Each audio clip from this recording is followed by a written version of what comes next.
नमस्ते स्टूडेंट्स। कैसे हैं आप सब लोग। उम्मीद करती हूँ आप लोग सब बहुत ही अच्छे होंगे, अपने अपने घरों पे स्वस्थ होंगे और हमारी वीडियोस को रेगुलरली वॉच कर रहे होंगे और अपने स्टडी को कंटिन्यू रख रहे होंगे।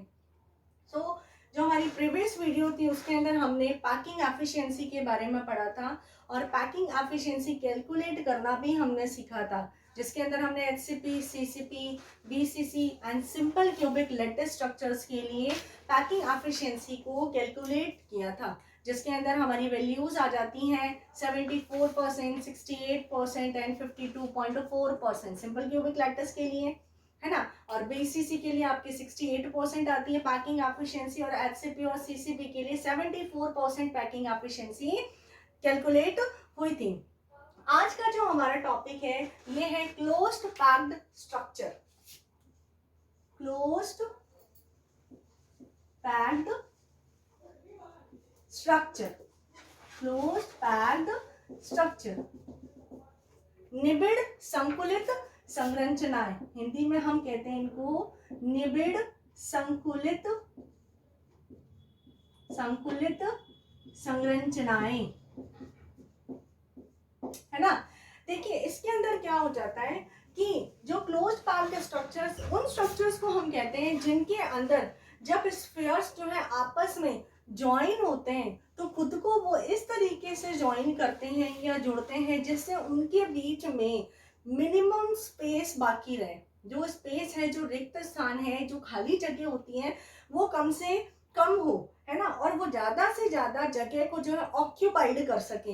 यही कहलाती है हमारी क्लोज्ड पैक्ड स्ट्रक्चर और निबिड़ संकुलित संरचनाएं। तो मैं ऐसा बोल सकती हूँ कि इन दिस टाइप ऑफ, आप लिख लीजिए, in this type of packing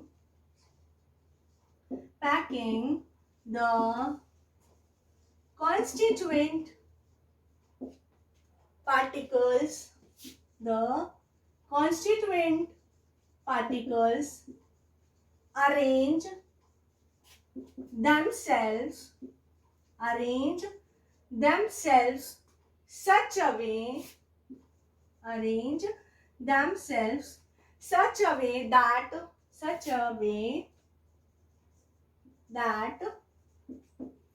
maximum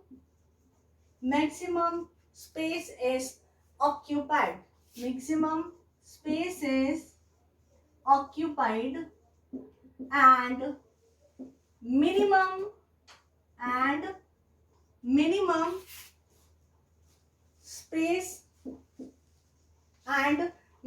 space is vacant, remain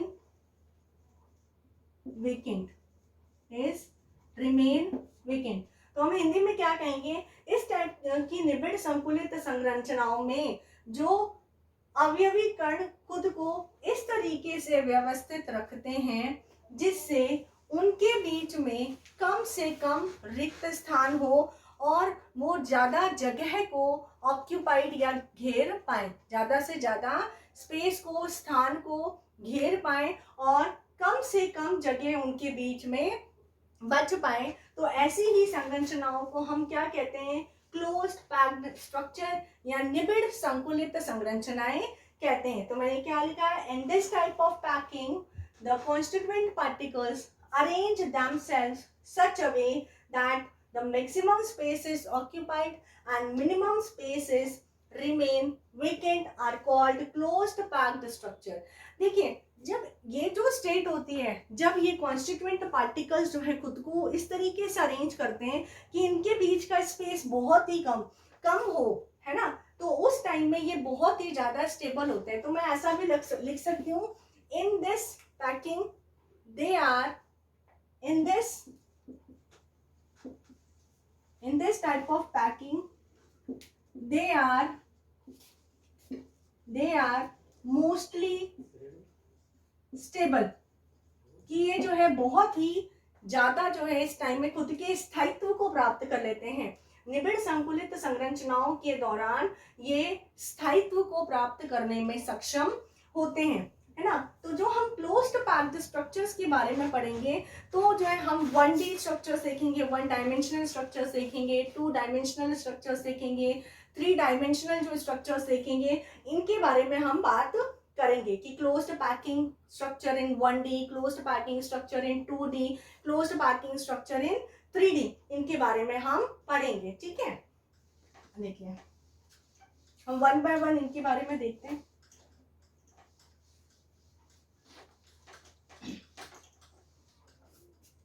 first देखते हैं हम इसके अंदर closed packing in 1 dimension.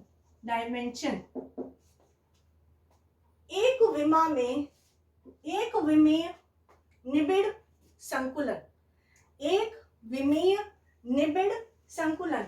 1 dimension को और मैं क्या कह सकती हूँ, डायरेक्शन भी कह सकती हूँ भाई, एक ही दिशा के अंदर हो, जो कि एक ही दिशा के अंदर हो, तो हम इसे क्या कहेंगे भाई, 1 डायमेंशनल स्ट्रक्चर्स कहेंगे। तो देखिए कैसे भाई, एक दिशा के अंदर कैसे, अब ये इस डायरेक्शन में भी हो सकता है, इस डायरेक्शन में भी हो सकता है, या इस डायरेक्शन में भी हो सकता है, या इस डायरेक्शन में भी हो सकता है, केवल और केवल 1 डायरेक्शन ही यहाँ पर शो होगा। तो देखिए कैसे, ऐसे किसी भी एक डायरेक्शंस के अंदर जो है इनका क्या होगा, पैकिंग होता है, इनका क्या होता है, पैकिंग होता है। तो इसके अंदर मैं क्या कह दूं, in this type of arrangement जो भी स्फीयर्स हैं, जो ईच स्फीयर है, अगर इस स्फीयर की बात करूं तो अपने 2 नेबरिंग स्फीयर के साथ में ये डायरेक्टली अटैच्ड है। इस स्फीयर की बात करूं तो ये अपने 2 नेबरिंग स्फीयर के साथ में डायरेक्टली अटैच्ड है। देखिए ये जो हम 1 डायमेंशन स्ट्रक्चर की बात करते हैं, क्लोज पैकिंग स्ट्रक्चर की बात करते हैं, तो जो कॉर्नर्स के जो स्फीयर्स होते हैं हम इनको जो है इसके अंदर इंक्लूड नहीं करते हैं, कॉर्नर वाले स्फीयर्स को हम इनके अंदर इंक्लूड नहीं करते हैं। तो मैं क्या बोलूं, in this type of arrangement, each sphere is in contact with its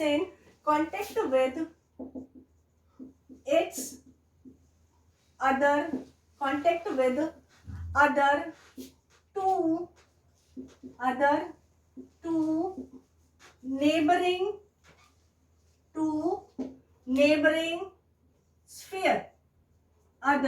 two neighboring sphere, कि इस टाइप की व्यवस्था में प्रत्येक गोला अपने 2 पड़ोसी गोलों के साथ में संपर्क में रहता है। इसे ही हम क्या कहते हैं, क्लोज पैकिंग इन 1 डायमेंशन, हम कहते हैं क्लोज पैकिंग इन 1 डायरेक्शन, और डायमेंशन भी हम इसको कहते हैं, क्या कहते हैं, और डायमेंशन भी कहते हैं। अब ये देखिए भाई, एक लाइन में ही तो हो रहा है, चाहे मैंने आपको बोला ऐसे हो रहा हो, चाहे ऐसे हो रहा हो, चाहे ऐसे हो रहा है ना। तो इसको मैं और किस नाम से भी कह सकती हूँ, लीनियर, और लीनियर रेखीय भी इसको बोल सकती हूँ, क्योंकि ये केवल और केवल एक रेखा में ही हो रहा है। तो इसके अंदर जब मैं बात करूं भाई कि कोई भी जो एक स्फीयर है वो अपने पड़ोसी 2 स्फीयर के साथ में डायरेक्टली अटैच्ड है, तो ये जो इनका जो डायरेक्टली जो अटैचमेंट है, ये इसका क्या कहलाता है, समन्वय संख्या या कोऑर्डिनेशन नंबर कहलाती है। क्या कहलाता है, कोऑर्डिनेशन नंबर। तो मैं जब इसकी बात करती हूँ कि 1 dimension, closed packing in 1 dimension, एक विमा के लिए जो निबिड़ संकुलन है उसका जो समन्वय संख्या है, कोऑर्डिनेशन नंबर जो है, ये कितना होता है, 2 होता है। मैंने यही तो बोला कि जो भी स्फीयर है अपने पड़ोसी जितने स्फीयर्स के साथ में ये डायरेक्टली अटैच्ड होता है, जितने स्फीयर्स के साथ, गोलों के साथ में सीधा जुड़ा हुआ है, या मैं कह दूं कि अटैच्ड है या कांटेक्ट में, डायरेक्टली कांटेक्ट में, तो ये इसका क्या कहलाता है, कोऑर्डिनेशन नंबर। तो मैं कोऑर्डिनेशन नंबर को यहाँ पर CN से भी रिप्रेजेंट कर सकती हूँ, CN मैंने लिख दिया। तो कोऑर्डिनेशन नंबर की डेफिनेशन में क्या बोल दूं, कोऑर्डिनेशन नंबर, समन्वय संख्या, हिंदी में मैं क्या बोलूंगी इसको, समन्वय संख्या।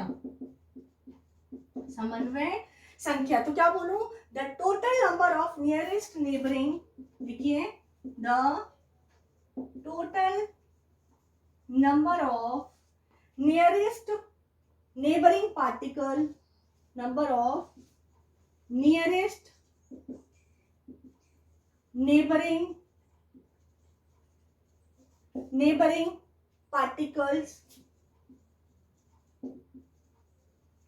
particles is called coordination number। अब देखिए इसी के अंदर जब मैं बात करूं, जैसे मैंने इसको बोल दिया ये A B C D E और F, इस तरीके से जो है मैंने इनको नेम दे दिया स्फीयर्स के। तो अगर मैं इस ए स्फीयर के लिए कोऑर्डिनेशन नंबर की बात करूं तो कितना होगा, ये डायरेक्टली एक ही स्फीयर के साथ अटैच्ड है तो इसका कोऑर्डिनेशन नंबर कितना हो जाएगा 1। इसका कितना हुआ, ये 2 के साथ डायरेक्टली अटैच्ड है 2, इसका कितना हुआ 2, इसका कितना हुआ 2, इसका कितना हो रहा है 2, और इसका कितना हो रहा है भाई, केवल एक के साथ ही तो अटैच्ड है ये डायरेक्टली, तो कितना हो गया इसका कोऑर्डिनेशन नंबर 1 हो गया। कितना हो गया, 1 हो गया हमारा कोऑर्डिनेशन नंबर। तो ये हो गया हमारे about 1 dimension closed packing structure के बारे में, है ना, एक विमीय निबिड़ संकुलित संरचनाओं के बारे में, जिसके अंदर मैंने आपको क्या बताया कि इसके अंदर जितने भी स्फीयर्स हैं ये अपने जो है पड़ोसी स्फीयर्स के साथ में कांटेक्ट में रहते हैं, जितने अपने पड़ोसी स्फीयर्स के साथ में कांटेक्ट में रहते हैं, और जितने स्फीयर्स के साथ में ये कांटेक्ट में रहते हैं ये उसकी क्या कहलाती है, कोऑर्डिनेशन नंबर कहलाती है, या फिर उसकी समन्वय संख्या कहलाती है। तो जब मैं इसके अंदर 1 डायमेंशन की बात करती हूँ तो उस टाइम में इनका कोऑर्डिनेशन नंबर कितना होता है, 2 होता है। कितना होता है इसका कोऑर्डिनेशन नंबर, 2 होता है। तो होप कि आप लोगों को ये चीज क्लियर हो गई है ना। चलिए अब देखते हैं हम क्लोज्ड पैकिंग इन 2 डायमेंशन या डायरेक्शन। द्विविमीय निबिड़ संकुलित संरचनाएं, निबिड़ संकुलन 2 डायमेंशन इन 2 डायमेंशन, द्विविमीय निबिड़ संकुलन, हिंदी में क्या बोलूंगी मैं इसको, द्विविमीय निबिड़ संकुलन, द्विविमीय निबिड़ संकुलन। देखिए जो द्विविमीय निबिड़ संकुलन है इसका क्या मतलब है कि जो स्फीयर्स होंगे वो हॉरिजॉन्टली और वर्टिकली 2 डायरेक्शंस के अंदर जो है एक साथ में ये अटैच्ड होंगे और अरेंज होंगे। इस तरीके से 2 डायरेक्शंस होंगी इसकी। कितनी डायरेक्शंस होंगी, 2, हॉरिजॉन्टली और वर्टिकली होंगी। तो जब हम 2 टाइप्स की इसके अंदर डायरेक्शंस देखेंगे और इसका अरेंजमेंट और पैकिंग देखते हैं तो ये 2 टाइप के होते हैं। एक तो होता है स्क्वायर क्लोज्ड पैकिंग स्ट्रक्चर, कौन सा, स्क्वायर क्लोज्ड पैकिंग स्ट्रक्चर, है ना। वर्गीय निबिड़ संकुलन संरचनाएं, हिंदी में कहते हैं हम वर्गीय निबिड़ संकुलन संरचना। और जो दूसरा जो पार्ट होता है इसका, ये होता है hexagonal closed packing structure, hexagonal closed packing structure, ठीक है। षटकोणीय, हिंदी में हम कहते हैं इसको षटकोणीय निबिड़ संकुलित या संकुलन संरचना या संकुलन संरचना। देखिए मैं इसके स्ट्रक्चर्स आपके सामने बना रही हूँ। स्क्वायर क्लोज्ड है, देखिए सिंपल सी स्ट्रक्चर्स इस तरीके की इसमें बनाई है। ये जैसे स्फीयर्स की फर्स्ट लेयर हो गई, हॉरिजॉन्टल होगी, वर्टिकली भी इस तरीके से और इस तरीके से भी जाएगी। तो इसके अंदर जो सेकेंड लेयर होती है वो फर्स्ट लेयर के जस्ट नीचे की तरफ आती है, ऐसे।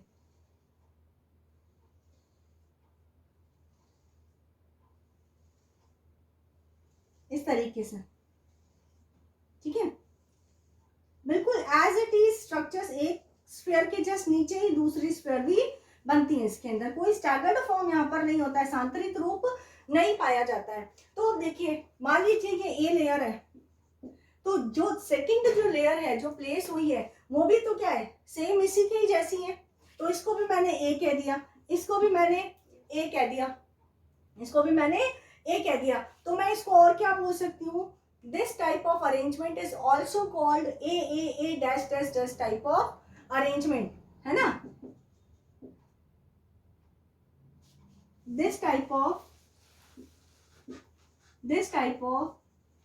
structure is also called a dash dash dash type of arrangement। इस टाइप की निबिड़ संकुलित संरचनाओं को ए प्रकार की का अरेंजमेंट या पैटर्न भी कहा जाता है, क्योंकि एज इट इज ये चीजें बनी है, एज इट इज ये चीजें बनी है, ठीक है। जबकि इसके अंदर देखिए कंपेयर करके आप लोग लिखेंगे इसको, जबकि इसके अंदर देखिए जो फर्स्ट लेयर आती है स्फीयर्स की इस तरीके से, इनके अंदर जो सेकंड लेयर होती है वो स्टैगर्ड फॉर्म में अरेंज होती है। स्टैगर्ड का क्या मतलब है कि जो दूसरी लेयर होती है इसमें थोड़ी सी फिसल जाती है, इन दोनों के बीच से स्टार्ट होती है, इस तरीके से सांतरित रूप में पाई जाती है, इस तरीके से। अब यहाँ पर मैंने ए डैश डैश डैश क्यों बोला, क्योंकि ये तो और भी ज्यादा लंबी स्ट्रक्चर बन सकती है, इसलिए। अब इसके अंदर देखिए ये वाली जो ए लेयर है, तो ये क्या दूसरी लेयर बिल्कुल इसकी जैसी है क्या, नहीं है, क्योंकि जस्ट उसके नीचे तो ये हुई नहीं ना, वर्टिकली बिल्कुल उसके जैसी उसी लाइन में नहीं बनी है, तो इसको मैंने बी बोल दिया, इसको मैंने ए कह दिया। फिर जो नेक्स्ट लेयर आती है इसको मैंने क्या कह दिया, बी कह दिया, इस तरीके से। तो इसको मैं क्या बोल सकती हूँ, this type of structure is also called A B dash dash type of arrangement. इस टाइप की संरचना को ए बी प्रकार का व्यवस्था या पैटर्न भी कहा जा सकता है, ठीक है। अब देखिए in this type of arrangement, जैसे हम किसी को भी ले लें, मान लीजिए ये मैंने सेंटर वाला रख लिया है, एक ये स्फीयर मैंने अज्यूम कर लिया, ठीक है। अब इसके जो है एक ये वाला जो है स्फीयर डायरेक्ट कांटेक्ट में, कोऑर्डिनेशन नंबर अगर मैं फाइंड आउट करती हूँ तो ये स्फीयर इसके डायरेक्ट कांटेक्ट में, ये स्फीयर इसके डायरेक्ट कांटेक्ट में, ये स्फीयर इसके डायरेक्ट कांटेक्ट में, और ये स्फीयर भी इसके डायरेक्ट कांटेक्ट में, यानी कि टोटल कितने स्फीयर जो इसके डायरेक्ट कांटेक्ट में, 4 स्फीयर्स डायरेक्ट कांटेक्ट में। तो अब देखिए इनके जो, इनको मैं इस तरीके से कॉर्नर्स पे शो कर देती हूँ, 1 2 3 और 4। इनके जब सेंटर पॉइंट को जब मैं मैच करती हूँ, ये देखिए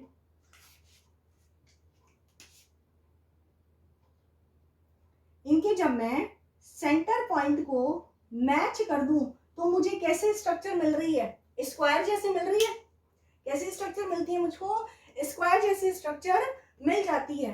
कैसे मिलती है, इसीलिए हम क्या कहते हैं, इसको स्क्वायर क्लोज्ड पैकिंग स्ट्रक्चर्स भी कहते हैं। तो मैं इसमें क्या लिख सकती हूँ, मैं यहाँ पर ये इरेज करके लिख रही हूँ भाई, ये आप लोग उतार चुके हैं, इसी का ही आपको नीचे से इसमें लिखते जाना है, इसमें नीचे से आपको लिखने जाना है कि in this type of arrangement. तो हम क्या लिखते हैं यहाँ पर, in this type of arrangement, in this type of arrangement each sphere is in contact with other four neighboring sphere। तो मैं क्या बोलूं कि इस प्रकार की व्यवस्था में प्रत्येक गोला अपने 4 पड़ोसी गोलों के द्वारा घिरा होता है, या उनके सीधे संपर्क में होता है, या सीधे संपर्क में होता है। और हमें ये कैसे स्ट्रक्चर दे रहा है, स्क्वायर शेप स्ट्रक्चर, स्क्वायर दे रहा है। And it makes square type, and it makes square type structure, and it makes square type structure. और ये जो है वर्गीय संरचना का निर्माण करता है। क्या करता है ये? वर्गीय संरचना का निर्माण करता है। तो अगर मैं अब इसके कोऑर्डिनेशन नंबर की बात कर दूं तो कितने हो गए डायरेक्ट कांटेक्ट में? 4। तो इसका कोऑर्डिनेशन नंबर कितना हो गया भाई? 4 हो गया। इसका कोऑर्डिनेशन नंबर कितना हो गया? 4 हो गया। आप लोगों ने उतार लिया होगा, है ना। तो मैंने इसके अंदर जो द्विविमीय निबिड़ संकुलन है जो कि वर्टिकली भी और हॉरिजॉन्टली भी एक साथ अलाइन होते हैं, है ना। इसमें एक लेयर जो है दूसरी लेयर पर भी रह सकती है और जो दूसरी लेयर है वो स्टैगर्ड फॉर्म में भी हो सकती है। जब एक लेयर दूसरी लेयर के जस्ट नीचे होती है तो हमें जो है स्क्वायर क्लोज्ड पैकिंग स्ट्रक्चर मिलता है, और जब दूसरी लेयर या एक लेयर दूसरी लेयर के स्टैगर्ड फॉर्म में या सांतरित रूप में होती है तो हमें हेक्सागोनल क्लोज्ड पैकिंग स्ट्रक्चर मिलती है, जिसके अंदर ये जब सेम एक के नीचे जो है एक लेयर के नीचे सेम लेयर जब प्रिपेयर हो रही है हमारी, तो हम इस टाइप के अरेंजमेंट को और क्या कहते हैं? इस टाइप की व्यवस्था को A dash dash type of arrangement हम कहते हैं। जबकि इसको हम क्या कहते हैं? A B type of arrangement. इसमें देखिए भाई एक स्फीयर अपने अदर 4 स्फीयर्स के साथ में डायरेक्ट कांटेक्ट में, चाहे आप इसको ले लो, चाहे इसको ले लो, चाहे इसको ले लो, तो वो आगे और भी स्ट्रक्चर्स यहाँ पे बनेगी। एक चीज हमेशा ध्यान रखना, अभी मैंने बताई थी, जो कॉर्नर्स के जो स्फीयर्स होते हैं हम इनको इनके अंदर इंक्लूड नहीं करते हैं। तो एक स्फीयर जो है अदर 4 स्फीयर्स के साथ में डायरेक्ट कांटेक्ट में होती है, that is why it's coordination number is 4। इसीलिए इसकी समन्वय संख्या कितनी होती है? 4 होती है। कितनी होती है? 4 होती है। अब देखिए इसमें जब हम सेकंड पार्ट की यहाँ पर हेक्सागोनल स्ट्रक्चर की जब बात करते हैं तो हेक्सागोनल स्ट्रक्चर में आपको मैंने बताया कि क्या है भाई, ये इनके अंदर layers are arranged in staggered form. मैं यहाँ लिख देती हूँ, हेडिंग तो आप लोगों ने डाल दी, इसी तरीके से आप लोग लिखना, in this type of arrangement, in this type of arrangement layers are arranged in staggered form। इस टाइप की व्यवस्था में एक परत दूसरी परत से सांतरित रूप में व्यवस्थित होती है। एक परत दूसरी परत से सांतरित रूप में व्यवस्थित होती है। That is why it is also known as A B dash dash type of arrangement. So it is also known as AB dash dash type of arrangement, dash dash type of arrangement। इसीलिए हम इस प्रकार के pattern को ए B dash dash प्रकार की व्यवस्था या पैटर्न भी हम कहते हैं। तो होप यहाँ तक आपको क्लियर हो गया होगा अभी, है ना। अब देखिए हम इसके अंदर क्या देखें, मान लीजिए ये वाला मैंने एक स्फीयर ले लिया, अभी ये मैंने स्फीयर ले लिया। जब मैं इसको जो है यहाँ पर ये देखिए, जब मैं इसको डायरेक्ट कांटेक्ट में ले लूं यहाँ से, ये देखिए जब इसको सही से प्रॉपर जब हम बनाएंगे तो ये ऐसे जाएगा। देखिए कि एक जो स्फीयर है ना वो अदर 6 स्फीयर्स के साथ में इसमें जुड़ा हुआ होगा ऐसे। जब हम प्रॉपर इसको बनाते हैं तो अब ये वाला है, जैसे आया यहां से इसके साथ में ऐसे जुड़ के, अब ये है तो 1 2 3 4 5 6 ये स्फीयर है, इसका centre part, first second third fourth fifth और 6। इनके जब सेंटर पार्ट को मैं मैच करूं, जब मैं इनके सेंटर पार्ट को मैच करती हूं तब देखिए भाई, जब मैं इनके सेंटर पार्ट को मैच करूंगी तो मुझे कैसा मिलता है? हेक्सागोनल स्ट्रक्चर मिलता है। क्या करूं मैं? इनके सेंटर पार्ट को, इन स्फीयर्स के सेंटर पार्ट को जब मैच करती हूँ तो मुझे कैसे स्ट्रक्चर मिलती है? हेक्सागोनल स्ट्रक्चर मिलती है। तो मैं इसमें क्या लिख सकती हूँ? इन दिस, जैसे ये वाली लैंग्वेज है same, in this type of arrangement each sphere is in contact with other 6 neighbouring sphere, है ना। मैं यहाँ पर लिख देती हूँ, ऐसा करती हूँ, आप लोग ये बना चुके होंगे, है ना।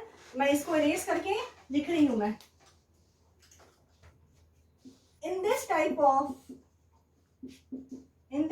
of arrangement each sphere is in contact with other 6 neighboring sphere कि इस टाइप की व्यवस्था में प्रत्येक गोला अपने पड़ोसी 6 गोलों से सीधे संपर्क में रहता है, इसीलिए that is why it's coordination number, इसकी जो समन्वय संख्या होती है वो कितनी होती है, 6 होती है। देखिए जो इन दोनों के अंदर जब हम कंपेयर करते हैं तो मोर एफिशिएंट कौन सा होता है, this one, hexagonal closed packing structure. क्यों होता है, क्योंकि इनके अंदर जो सर्कल्स होते हैं, जो स्फीयर्स होते हैं, वो और भी ज्यादा पास पास होते हैं, क्लोज्ड होते हैं, जिसकी वजह से उनके बीच में जो स्पेसेस होती हैं वो बहुत ही कम होती हैं। वो क्या होती है, बहुत ही कम होती है। That is why it is more efficient then the square closed packing structure. तो आप लिख सकते हैं in this less free spaces present, in this less free spaces present, so it is more efficient than the square closed packed structure. हम क्या लिखेंगे यहाँ पर कि इस टाइप की व्यवस्था में या इस टाइप के संकुलन में जो है गोलों के मध्य बहुत ही कम रिक्त स्थान होता है, बहुत ही कम जगह होती है, जिससे यह व्यवस्था या संकुलन जो है वर्गीय निबिड़ संकुलन से ज्यादा प्रभावी होता है। और इसका कोऑर्डिनेशन नंबर कितना होता है भाई, 6 होता है। कितना होता है, 6 होता है। क्लियर, मैं ये वाला इरेज कर रही हूँ, इसके आगे के हम टॉपिक्स पॉइंट जो है इसी के अंदर ही देख रही हूँ, मैं दिखा रही हूँ आप लोगों को, ये भी इरेज कर रही हूँ मैं। हम अभी जो है यहाँ पर हेक्सागोनल की ही बात कर रहे हैं, किसकी बात कर रहे हैं, हेक्सागोनल क्लोज्ड पैकिंग स्ट्रक्चर्स की ही बात कर रहे हैं। अभी तो यही पॉइंट में 2 पॉइंट्स और हैं। अब देखिए जब हमने स्ट्रक्चर बनाई थी, देखिए जब हमने यहाँ पर ये वाली स्ट्रक्चर बनाई है, ऐसी जब स्ट्रक्चर बनाई है तो आपको यहाँ पर क्या स्पेसेस दिख रहे हैं ना, ये वाले स्पेसेस दिख रहे हैं, है ना, ये जो रिक्त स्थान है ये दिख रहे हैं। ये रिक्त स्थान जो है, जो स्पेसेस है, एम्प्टी स्पेसेस जो है, इन्हें हम क्या कहते हैं, वॉइड्स कहते हैं, वॉइड्स कहते हैं, या फिर इन्हीं को ही हम कहते हैं इंटरस्टिशियल साइट, अंतराकाशी स्थान, या वॉइड भी कहते हैं, या फिर और क्या कहते हैं हम इसको, होल कहते हैं, अंतराकाशी छिद्र भी हम इनको कहते हैं, interstitial void, sorry interstitial void और इंटरस्टिशियल होल भी कहते हैं। अंतराकाशी स्थान, रिक्त स्थान हम इनको कहते हैं, क्योंकि स्पेसेस इनके अंदर ये पाई जा रही हैं। तो ये देखिए ये वॉइड्स जो आपको दिख रहे हैं ये कैसे है भाई, ये देखिए भाई इस तरीके से जब प्रॉपर बन रहा है तो ये ट्राइंगुलर वॉइड्स है कि नहीं है, कैसे है, ये ट्राइंगुलर वॉइड्स हमको मिलते हैं। तो हम इसमें क्या करेंगे, in this layer some voids are present which are in triangular shape, जो कि किस शेप के होते हैं, ट्राइंगुलर या त्रिकोणीय आकार के होते हैं। किस शेप के होते हैं ये, ट्राइंगुलर शेप के होते हैं या त्रिकोणीय आकार के होते हैं। अब ये जो त्रिकोणीय आकार का जो शेप बन रहा है ना, ये प्रॉपरली जब ये बन रहा है, जैसे यहाँ तो जब हम इसको प्रॉपर बनाएंगे ना इस तरीके से जाएगा ये ऐसे। तो अब देखिए एक रो में तो जो है ये डाउनवर्ड है ट्राइंगुलर शेप, और एक रो में ये अपवर्ड पॉइंटेड है, यानी कि ये जो ट्राइंगुलर वॉइड है ये 2 टाइप से अरेंज किया गया है, 2 डिफरेंट टाइप से अरेंज किया गया है, जिसके अंदर वॉइड का जो अपवर्ड पॉइंटेड जो पार्ट होता है वो अपवर्ड अरेंज है, और दूसरी लेयर में इस ट्राइंगुलर वॉइड का जो एपेक्स पार्ट होता है ये डाउनवर्ड अरेंज होता है। तो मैं लिख दूं इसके अंदर, है ना, ये आपको बात समझ में आ गई, तो मैं इस पॉइंट को यहाँ पर आपके लिए लिख देती हूँ कि in this layer some voids, या फिर मैं कह दूं इनको ही एम्प्टी स्पेसेस कह दूं, रिक्त स्थान या खाली जगह, empty spaces are present which is triangular in shape, है ना। इस प्रकार की व्यवस्था में परतों में कुछ खाली जगह पाए जाते हैं जिन्हें हम वॉइड्स कहते हैं, अंतराकाशी छिद्र भी कहते हैं। और ये अंतराकाशी छिद्र जो है त्रिकोणीय आकार के होते हैं। कैसे होते हैं ये? त्रिकोणीय आकार के होते हैं। देखिए अब अभी मैंने बताया कि ये इन दोनों का जो ट्रायंगुलर जो वॉइड्स हैं इनका अरेंजमेंट अलग अलग लेयर्स में अलग अलग है। तो मैं क्या बोलूं, triangular voids are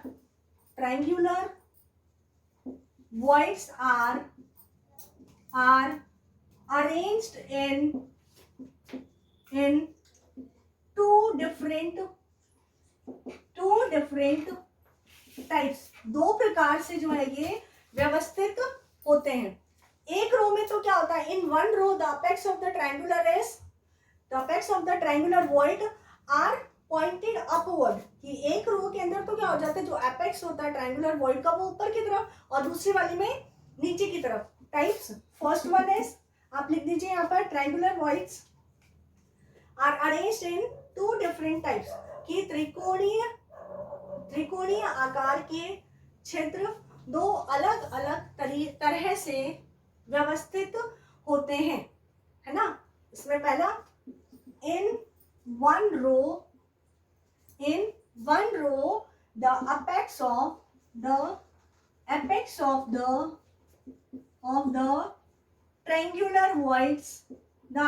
of the triangular voids pointed upward, और सेकंड क्या, in next row the apex of the triangular voids are pointed downward, है ना। तो इसमें मैं क्या बोलूं कि जो ट्रायंगुलर त्रिकोणीय आकार के जो छिद्र होते हैं ये दो अलग अलग व्यवस्था में व्यवस्थित होते हैं। पहला कि पहली पंक्ति में त्रिकोणीय खाली स्थान या स्पेसेस या अंतराकाशी, त्रिकोणीय अंतराकाशी छिद्र का शीर्ष भाग ऊर्ध्वमुखी होता है, जबकि दूसरी पंक्ति में त्रिकोणीय अंतराकाशी छिद्र का शीर्ष भाग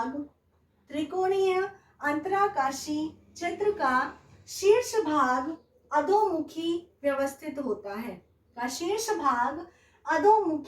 व्यवस्थित होता है। इतना ही आज हम अपनी क्लास में करेंगे। जो हमारी जो नेक्स्ट क्लास होगी ये हम करेंगे क्लोज पैकिंग इन 3D।